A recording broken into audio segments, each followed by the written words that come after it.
This video is the difference between facts and conditional statements. Here I've drawn a sentence, all cats have tails. This is a conditional statement. Cats is a sufficient condition and tails is a necessary condition. This statement is telling us about all cats. According to this statement, every single cat in the world has a tail. There are no exceptions. And you can draw this as C arrow T. The use of the arrow, rather than if you're a cat then you're a tail or any kind of English, is to emphasize that this is a logical statement totally disassociated from any specific English sentence. This can represent dozens of different English sentences that say the same thing. Cats have tails. But what about individual cats? Like Fluffles the cat. So Fluffles is a cat.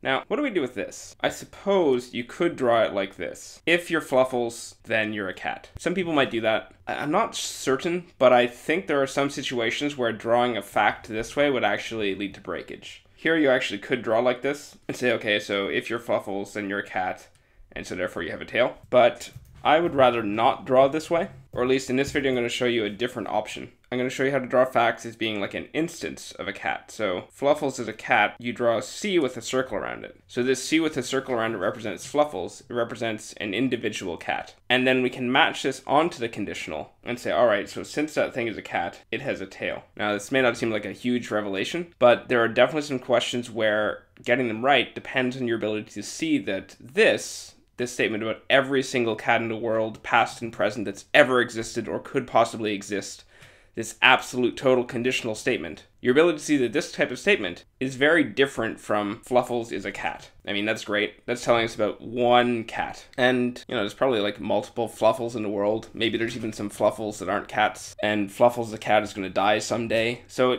it really, in my mind, it isn't suitable to say F arrow C. It's far more accurate to just say, we have a cat here. And then this lets us see that this matches exactly onto the condition and say, okay, so we've got a tail here too.